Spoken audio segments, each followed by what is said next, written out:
Your sister married into the Blackstone family, Dad said. Don't come to Christmas. At the party they introduced me as the failure. Richard Blackstone stood. Director Williams? Your $820 million nonprofit is transforming communities. Dad's face went white. But let me tell you how I became the family disappointment who secretly ran one of the largest educational nonprofits in the country. I'm Maya Williams, 38 years old. My sister Natasha is 41. We grew up in Bethesda, Maryland, the kind of upper-middle-class suburb where your college matters more than your character and your salary defines your worth. Our parents, Robert and Diana Williams, were both corporate executives. Dad was a VP at a pharmaceutical company. Mom was a marketing director. They lived for appearances, the right neighborhood, the right cars, the right country club membership. Natasha understood the assignment perfectly. She went to Princeton, got her MBA from Wharton, married a Goldman Sachs analyst named Derek. They had the American dream on paper. $2.3 million house in Potomac, matching Range Rovers, annual trips to St. Bart's. I was the problem child. I went to UVA on a partial scholarship, not prestigious enough for Dad. I majored in social work, a poverty degree, Mom called it. After graduation I worked for a small nonprofit helping kids in underserved communities access educational resources. Starting salary, $32,000. Maya's doing charity work. Mom would tell her friends the way you might say Maya's collecting garbage. Dad was more direct. When are you going to get a real job? This is a real job, I'd say. Real jobs have six-figure salaries. Real jobs have career trajectories. You're 23 years old making $30,000. That's not a career. That's a hobby. I didn't argue. I learned early that arguing with my father was like arguing with a brick wall. Painful and pointless. What my parents didn't know, what they never bothered to ask about, was that I was good at my work. Really good. Within 2 years I'd restructured our entire program model. Secured 3 major grants. Doubled our student enrollment. The executive director noticed. Maya, have you ever thought about leadership? I'm a social worker. I help kids. You could help more kids if you were making organizational decisions. At 27 I became director of programs. At 30 executive director. At 32, I merged 3 struggling nonprofits into one organization with a unified mission, closing the educational opportunity gap for low-income students. We called it Bright Futures Initiative. My parents thought I was still making $40,000 at that little charity. In reality, I was running a $820 million organization with programs in 43 states, partnerships with 15 universities, and a staff of over 200 people. We'd helped more than 500,000 students access college prep resources, scholarship funding and mentorship programs. My salary was $285,000. Not that I cared about money. I lived in a modest townhouse in Arlington, drove a 7-year-old Subaru, wore clothes from Target. Every extra dollar went back into the organization. But I kept quiet about my success. Not because I was ashamed, because I knew my family. If I told them about Bright Futures, Dad would say I was wasting my education. Mom would ask why I wasn't making real money in corporate America. Natasha would find a way to make it about her. So I let them think I was a low-level nonprofit worker making poverty wages. It was easier than the alternative. Natasha, meanwhile, had become insufferable after her divorce from Derek. She traded up, married a man named Stephen Whitmore whose family was old money. Not just rich, generationally wealthy. The kind of wealth that came with trust funds, vacation homes, and memberships to clubs that didn't have websites. She called me the day after the engagement. Maya, I'm marrying into the Whitmore family. Do you know what that means? That you love Stephen? It means I'm going to be part of something that matters. Stephen's family knows everyone. Senators, CEOs, foundation presidents. His parents manage a $2.1 billion private equity fund. That's impressive. Impressive? It's transformative. This is what success looks like, Maya. This is what happens when you make smart choices instead of wasting your life on charity cases. I said nothing. I'm telling you this because I need you to understand. When you meet Stephen's family, you need to be on your best behavior. Don't talk about your nonprofit work. Don't mention money or lack of it. Just try not to embarrass me. I'll do my best. I'm serious, Maya.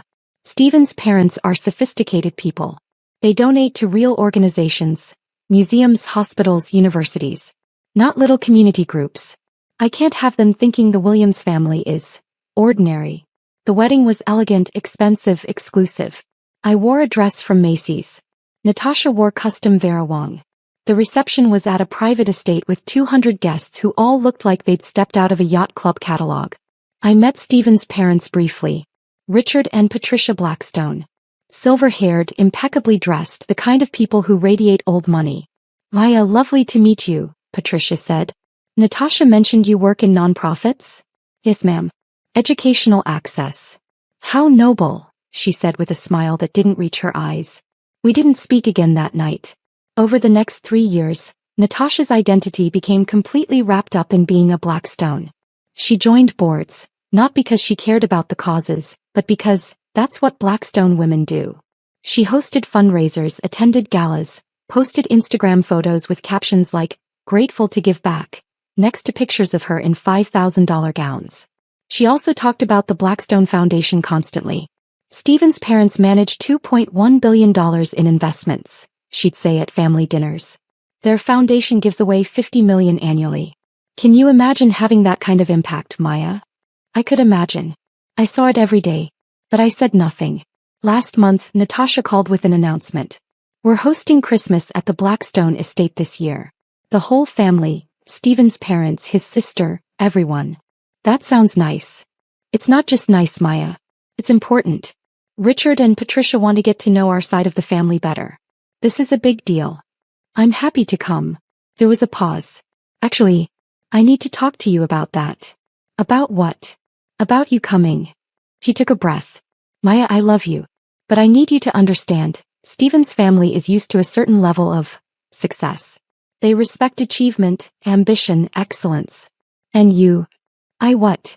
You're a social worker making probably $50,000 a year. You drive a Subaru. You live in a tiny townhouse. And that's fine for you, but what? But I can't have Stephen's parents thinking this is what the Williams family is. That we're people who settle for mediocrity. The words hung between us. Are you uninviting me from Christmas, Natasha? I'm asking you to understand. This is the most important relationship of my life. I need Stephen's family to respect me, to see me as an equal. Having you there talking about your little nonprofit wearing your Target clothes, it undermines everything I've built. I see. Do you? Because this isn't about you, Maya. This is about me. About my marriage. About my place in this family. So I shouldn't come. I think that would be best. I hung up without saying goodbye. 2 days later, Dad called. Maya, your sister told me about Christmas.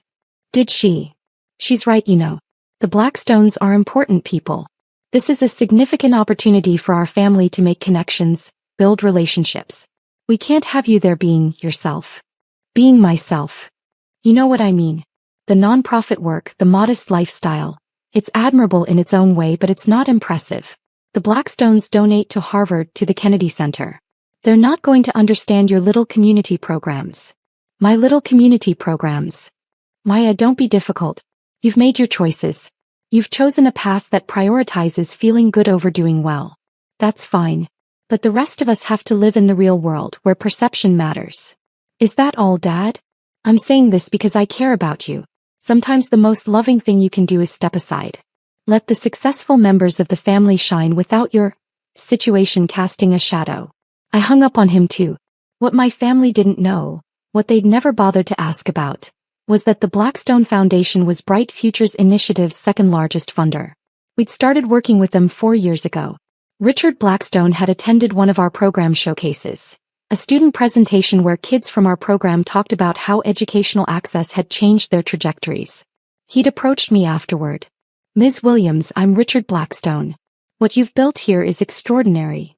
Thank you, Mr. Blackstone. Tell me, what's your budget? We're currently operating at about $400 million annually. His eyebrows rose. $400 million? From a program I've never heard of. We keep a low profile. Our focus is impact, not publicity. Smart. He studied me. The Blackstone Foundation funds educational initiatives. I'd like to learn more about your work. That conversation led to a site visit. Then a proposal.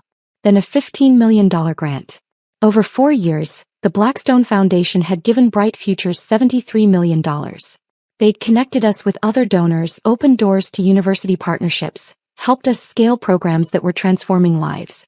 Richard Blackstone and I spoke quarterly to review outcomes.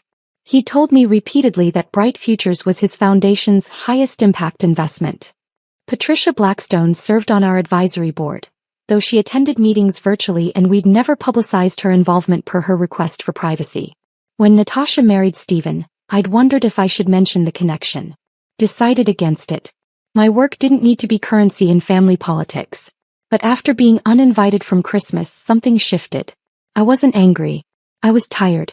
Tired of being invisible. Tired of being the family embarrassment.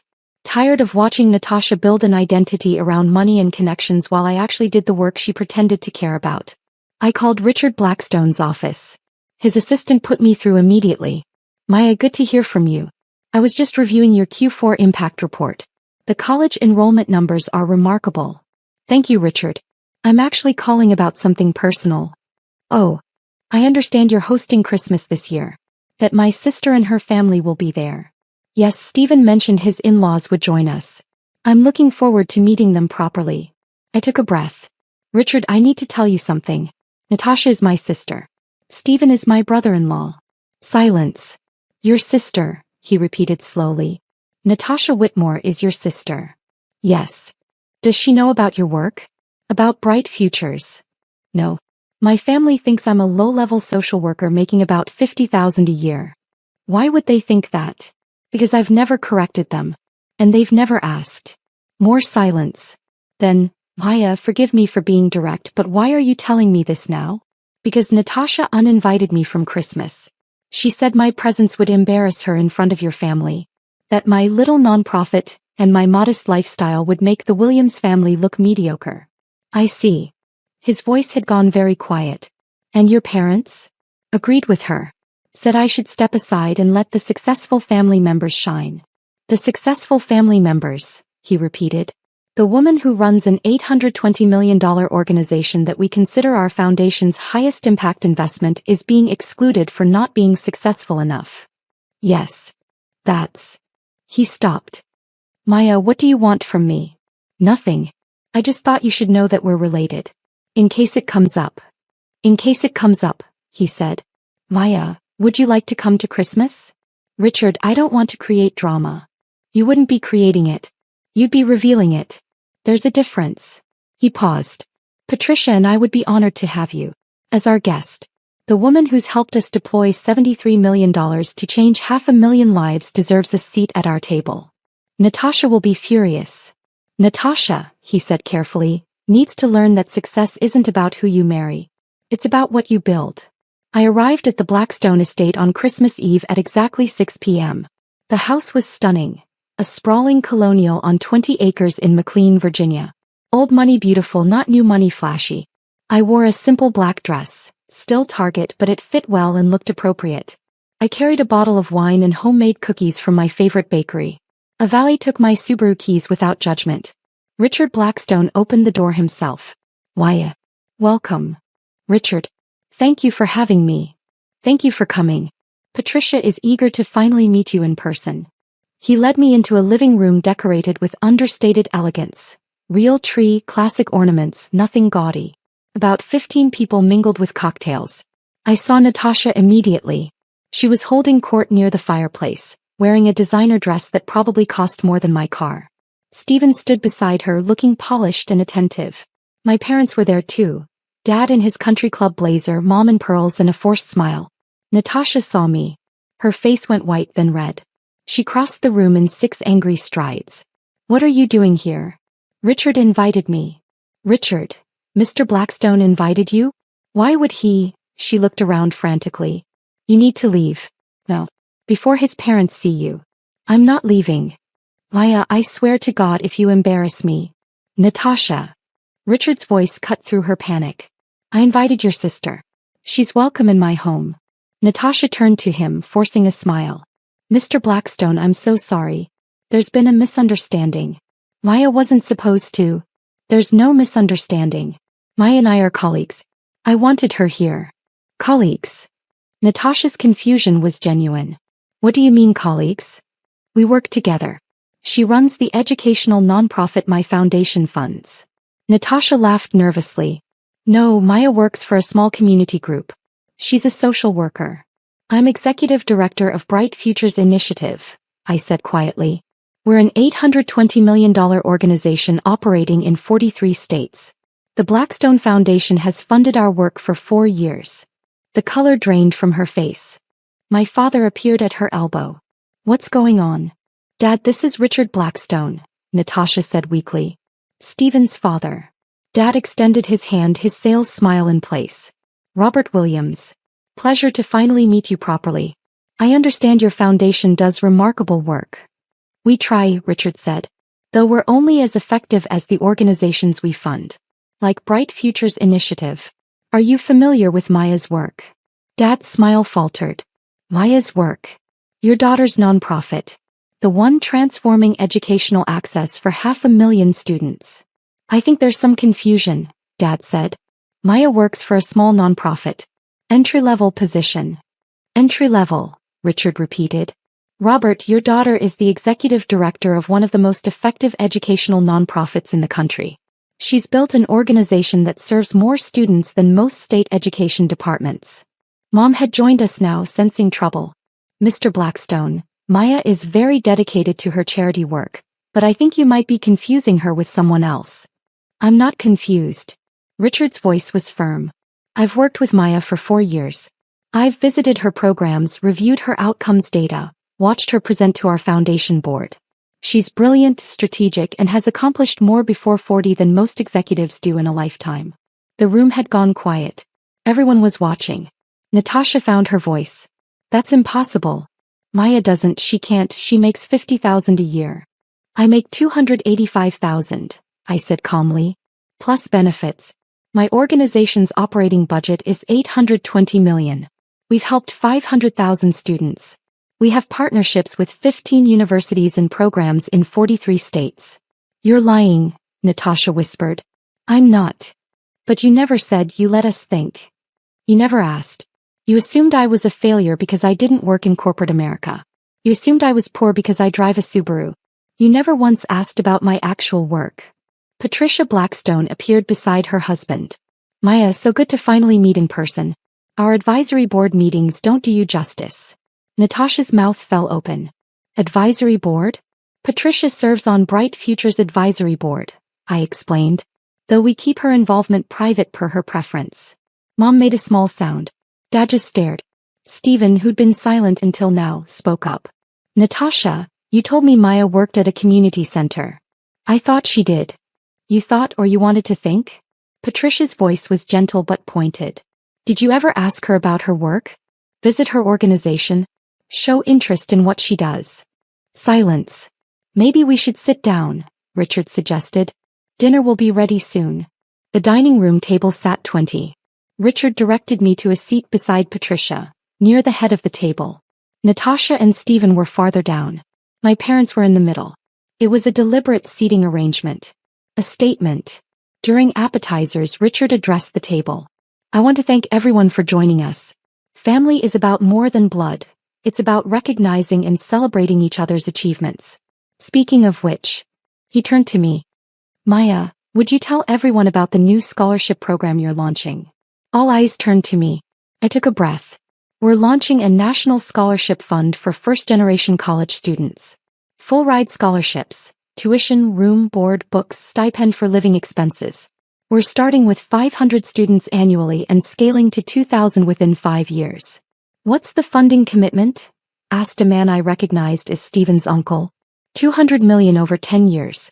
The Blackstone Foundation is our anchor funder with a $50 million commitment. Natasha's fork clattered against her plate. $50 million, my father said weakly. That's just their portion, I continued. We've secured commitments from 7 other foundations. The program launches next fall. Patricia smiled. We're thrilled to partner on this. Maya's vision for removing financial barriers to education aligns perfectly with our foundation's mission. Mom found her voice. Maya, why didn't you tell us about this? When would I have told you, Mom? During the dinners where you introduced me as the one who never made anything of herself? Or maybe during the holidays when Dad asked when I was getting a real job? The table went silent. That's not fair, Dad said. We've always supported you. Have you? Name one program I run. One accomplishment I've achieved. One thing about my work that you actually know. Silence. You can't, I said quietly. Because you've never asked. You've spent 15 years assuming I'm a failure because my success doesn't look like yours. Natasha was staring at her plate. Stephen looked uncomfortable. But here's what's really interesting, I continued. You uninvited me from Christmas because you were embarrassed of me. Because you thought I'd make the family look mediocre in front of the Blackstones. You wanted to hide me so the successful family members could shine. Maya, Mom started. Meanwhile, the Blackstones have been funding my work for 4 years. They've given my organization $73 million. Patricia serves on my advisory board. Richard calls me quarterly to review our impact data. The family you wanted to impress already knows me. They respect my work. It's their foundation's highest impact investment. Dad's face had gone from white to gray. So who exactly is the successful family member you wanted to shine? I asked. The sister who joined boards for status? Or the one who built an $820 million organization that changes lives? Natasha stood up abruptly. I need to talk to my sister. Alone.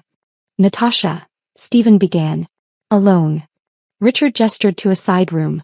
The study is available. Natasha practically dragged me down the hall. Once the door closed, she turned on me. How could you do this to me? Do what? Humiliate me. Make me look like an idiot in front of my husband's family. I didn't make you look like anything. You did that yourself. I uninvited you to protect you, she shouted. To protect you from feeling inferior around successful people. Or to protect yourself from having your carefully constructed image shattered? She flinched. That's not fair. Isn't it?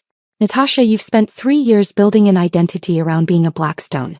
Around having access to their wealth, their connections, their foundation. You've posted photos at galas, bragged about their donations, acted like their success is yours. I'm Stephen's wife. Which makes you Stephen's wife. Not a philanthropist. Not an executive. Not someone who actually does the work. I'm on 3 nonprofit boards. Are you? Or do you just attend luncheons and sign checks with Stephen's money? Her face crumpled. You don't understand what it's like. Growing up in your shadow. My shadow? Natasha, you were the golden child. Princeton. Wharton. The perfect marriage. The perfect-looking marriage. To a man who cheated on me with his secretary. While you were off changing the world, I was trying to figure out who I was without a successful husband defining me. She sank into a chair. Then I met Stephen. Met his family. Saw a chance to be part of something that mattered. Something bigger than myself. But you're not part of it. You married into it. There's a difference.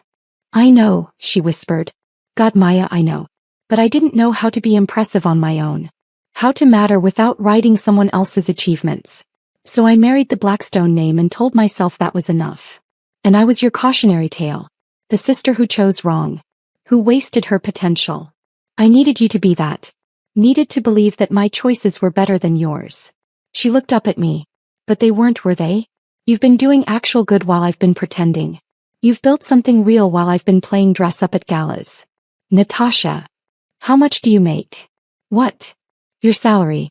How much? $285,000. She laughed bitterly. I'm living off Stephen's trust fund. I don't make anything. I'm 41 years old and I'm essentially unemployed. You could change that. Could I?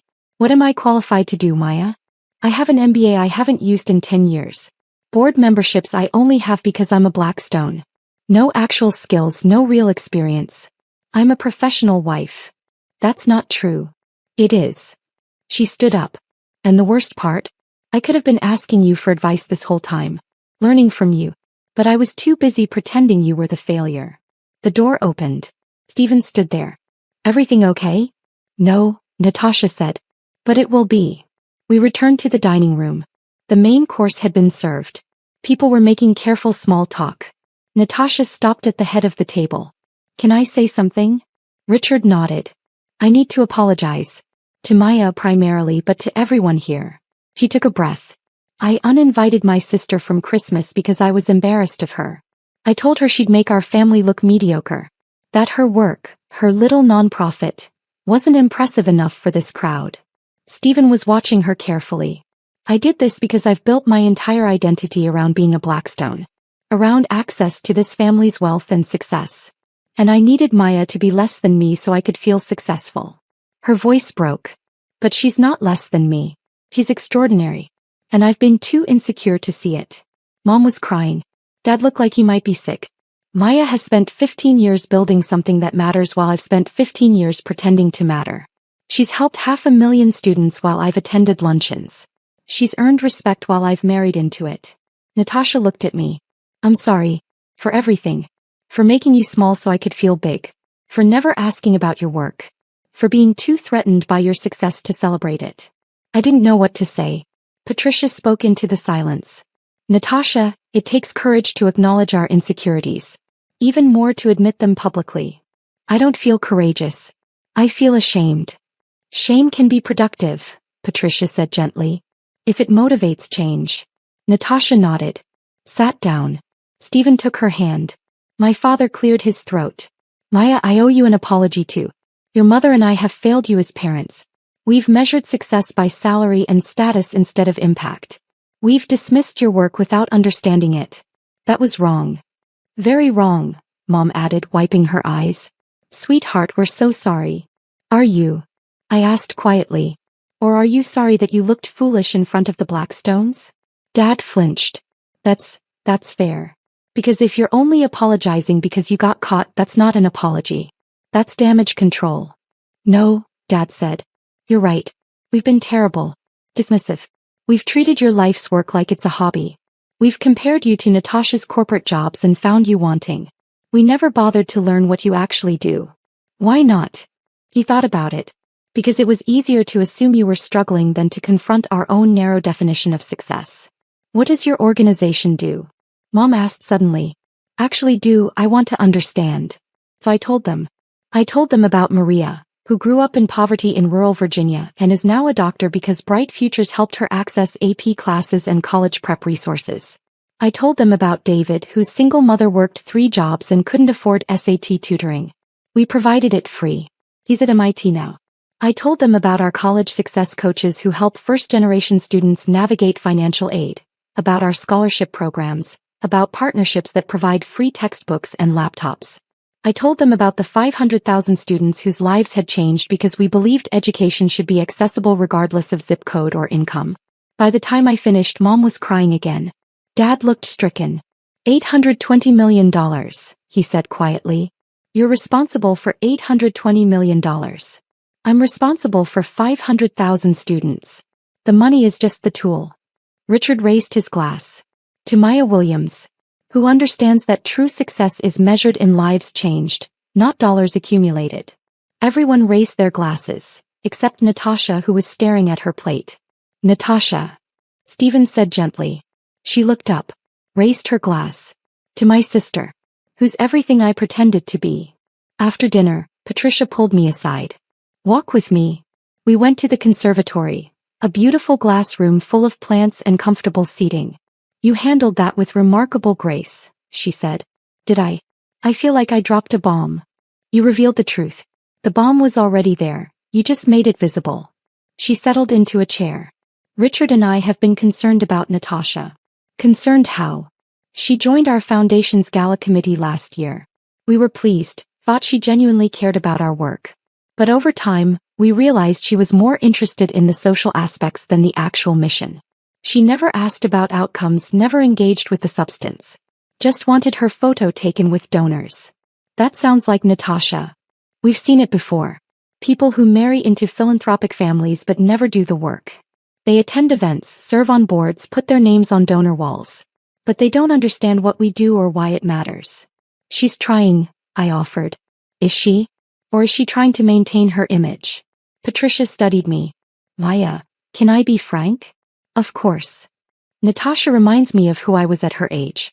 Beautiful, connected, married to wealth. I sat on boards because Blackstone wives sat on boards. I hosted fundraisers because that's what was expected. I never asked why. What changed? I visited a program we funded. Saw actual children whose lives were changed by our investment. Met a girl who reminded me of my daughter. Same age, same intelligence, but born into poverty instead of privilege.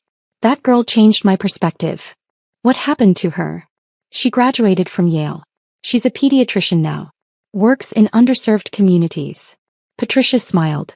I still get Christmas cards. Her daughter just turned 5. That's beautiful. It's meaningful. And it taught me that philanthropy without engagement is just vanity. She looked at me directly. Your sister needs to learn that lesson. The question is whether she's capable of learning it. I think she is. Maybe. I hope you're right. For her sake more than ours. Patricia stood. Richard and I want to increase our commitment to bright futures. 73 million has been transformative, but we can do more. Patricia, that's incredibly generous, but we're thinking 50 million annually for the next 5 years. 250 million total. Enough to triple your scholarship program and expand to all 50 states. I couldn't speak. Assuming you're interested, she added with a smile. Interested? Patricia, that would change everything. We could help millions more students. Then let's make it happen. We'll discuss details after the holidays. For now, enjoy your evening. And Maya? Thank you for trusting us enough to come tonight. Thank you for inviting me. When I returned to the living room, my parents were talking quietly with Richard. They saw me and stood up. Maya, Dad said. Can we talk? Outside maybe. We went to the terrace. It was cold but clear, stars visible despite the suburban lights. I don't know how to fix this, Dad said. Fix what? 15 years of being a terrible father. Of dismissing your work, your choices, your life. I've been so focused on conventional success that I couldn't see actual achievement right in front of me. Why, Dad? Why did you need me to fit your definition of success? He thought about it for a long time. Because I'm a mediocre man who achieved mediocre things. VP at a pharmaceutical company. Sounds impressive, but I topped out at middle management. Never made it to C-suite. Never built anything lasting. The only thing I could claim was that I raised successful daughters. You did raise successful daughters. No. I raised one daughter who chose conventional success and one who chose meaningful success. I celebrated the first and ignored the second because... He trailed off. Because what? Because your success highlighted my failure. You built something that matters. Something that will outlive you and change lives for generations. What have I built? A comfortable retirement and a country club membership. Mom took his hand. Robert. It's true, Diana. We've been living vicariously through our daughters' achievements instead of being proud of our daughters themselves. Natasha's success made us feel successful. Maya's success made us feel inadequate. So you dismissed it, I said quietly. Yes. He looked at me. I'm sorry. Truly sorry. Not because I looked foolish tonight, but because I've wasted 15 years being proud of the wrong things. What will you tell people now? I asked. When they ask about your daughters? He smiled sadly. The truth. That Natasha is figuring out who she is beyond her marriage. And that Maya runs one of the most effective educational nonprofits in the country. That I'm proud of one daughter for her courage and the other for her impact. That's a start, I said. Mom hugged me. I want to visit your organization. See what you've built. Would that be okay? I'd like that. I stayed at the Blackstone estate until midnight. We played board games, drank wine, talked about everything except the elephant we'd addressed at dinner. As I was leaving, Natasha walked me to my car. Stephen wants me to see a therapist, she said. That's good. Is it? I feel like such a failure. 41 years old and I'm just now realizing I don't know who I am. You're not a failure. You're figuring it out. There's a difference. Maya, can I ask you something? Sure. How did you know? That your work mattered? That you were making the right choices even when everyone was telling you otherwise? I thought about it. I didn't know. I just knew that the alternative, living someone else's definition of success, felt like dying slowly. I think I've been dying slowly for 20 years. Then stop. Choose differently. How? Start by asking yourself what you care about. Not what looks good on Instagram. Not what impresses people. What actually matters to you. She was quiet for a long moment. I don't know. Then figure it out. You have time. Do I? I'm 41. I'm 38. I didn't become executive director until I was 30. You have decades to build something meaningful. Will you help me? Help you how? I don't know. Can I volunteer at your organization? See what actual nonprofit work looks like. You want to volunteer? I need to do something real. Something that's not about status or appearances. I need to figure out if I'm capable of being more than a professional wife. Okay. Okay. Come to our main office next week. We'll find something for you to do. But Natasha, this isn't a hobby.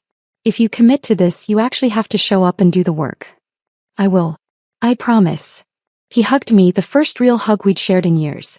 3 months later, Natasha was volunteering 15 hours a week at Bright Futures. She started in our tutoring program, working directly with high school students on college essays. She was terrible at first. Too polished, too formal, unable to relate to kids from backgrounds nothing like hers. But she kept showing up. One day I found her crying in her car after a session. What happened? One of my students, Maria, she wrote about her mother dying of cancer. About watching her siblings while her father worked night shifts. About not having anyone to help her with homework or college applications. Natasha wiped her eyes. She's 17 years old and she's been raising her family for 3 years. And she apologized for her essay being too depressing. What did you tell her? I told her it was the most powerful thing I'd ever read. That any college would be lucky to have her. She looked at me. Maya, I've wasted so much time on things that don't matter. While kids like Maria are fighting just to survive, I've been worried about whether my dress was impressive enough for a gala. But you're here now. That matters. Does it? I'm a 41-year-old woman who needs to learn basic human decency from teenagers. No. You're a 41-year-old woman who's choosing to learn. Who's choosing growth over comfort. That takes courage. She started crying again. I don't feel courageous. I feel ashamed. Good. Let that shame fuel change instead of paralysis. 6 months after Christmas, the Blackstone Foundation increased their annual commitment to $50 million, just as Patricia promised. With that funding, we tripled our scholarship program, expanded to all 50 states and partnered with 20 more universities. We also launched a new initiative, a leadership program for career changers who wanted to transition into nonprofit work. Natasha was our first participant. She took a 60% pay cut from her board member stipend to join our team as a program coordinator. She worked on college access initiatives, coordinated with university partners and mentored students. She was surprisingly good at it. Turns out, she told me over coffee one day, I'm good at logistics and relationship management. Who knew that corporate skills could transfer to actual meaningful work? Anyone who was paying attention. Shut up. She smiled. But seriously, thank you. For not giving up on me. For letting me volunteer even after I was such a nightmare. You weren't a nightmare. You were lost. I was a nightmare who was lost. She paused. Steven's proud of me. Real pride, not performative pride. He says I'm more myself now than I've been in years. Are you? I think so. I'm making $60,000 a year instead of living off a trust fund. I'm working with kids who think Chipotle is expensive instead of attending galas at the Ritz. And I'm happier than I've been in 2 decades. Good. Also, Mom wants to volunteer. She keeps asking about opportunities to help with fundraising. Really? She's serious. She's been telling everyone at the country club about my daughter who runs the $820 million nonprofit. You've become her new bragging point. I laughed. Better than being the family embarrassment. You were never an embarrassment. We were just too insecure to see your success for what it was. My phone buzzed. A text from Richard Blackstone. Board meeting next week. Patricia wants to propose new funding model for leadership program. Your sister is impressive. Well done. I showed Natasha the text. Your sister is impressive, she read. Wow. You're impressive. You're doing the work. I'm trying. That's all. She looked at me. Maya, can I ask you something? Always. Why did you let us think you were a failure for so long? Because it was easier than fighting. Easier than trying to make you see me differently. I thought if I just lived my life quietly, did my work without recognition, that would be enough. Was it? No. It was lonely. But it was survivable. I'm sorry it had to be survivable. It should have been celebrated. It is now, I said. That's what matters. 1 year after that Christmas dinner, our family gathered at my townhouse, the one they thought was sad and tiny. It's a 3-story historic row house with original hardwood floors, a chef's kitchen I never use, and a rooftop deck with views of the Potomac. This is your apartment? Mom said. Townhouse. I bought it 7 years ago. It's beautiful. Thank you. We had dinner, catered because I can't cook. We talked about Bright Future's latest expansion, about Natasha's program coordination work, about Dad's retirement plans. At one point Dad raised his glass to Maya, who showed us that success isn't about salary or status. It's about impact. And who changed more lives in 15 years than most people do in a lifetime. And to Natasha, Mom added, who had the courage to change course and find meaningful work. And to us, I said, for figuring out how to be a family that celebrates actual achievement instead of performed success. We clinked glasses. Later, as everyone was leaving, Natasha hung back. Thank you, she said. For what? For that Christmas dinner. For letting Richard Blackstone reveal the truth. You could have kept hiding. Could have let me keep embarrassing myself. Instead, you showed me what I needed to see. You're welcome. I'm glad you're my sister, Maya. The successful one. The meaningful one. The one who actually matters. You matter too. I'm starting to believe that. He hugged me. I'll see you Monday at the office? Monday. I watched my family leave. Mom and Dad in their country club best. Natasha in jeans and a Bright Futures t-shirt. All of them different than they'd been a year ago. My phone buzzed. A text from Richard. Patricia and I were just discussing. How would you feel about joining the Blackstone Foundation board? We need voices that understand impact over optics. I smiled. Typed back. I'd be honored. Thank you. He replied immediately. Thank us? Maya, you've taught us more about meaningful philanthropy than we've taught you. The honor is ours. I set my phone down and looked around my sad little townhouse. My beautiful home that I'd earned, bought, and filled with a life I'd built on my own terms. I thought about that Christmas dinner. About the look on Dad's face when Richard Blackstone called me Director Williams. About Natasha's wine glass shattering. I thought about 15 years of being invisible, dismissed, treated like the family failure. And I thought about how good it felt to finally be seen. Not because I'd proven them wrong, though I had. But because I'd proven myself right. Success isn't about who you marry or what you earn or how you look on Instagram. It's about the work you do, the lives you change, the meaning you create. And by that measure I'd been successful all along. They just hadn't been looking. The end.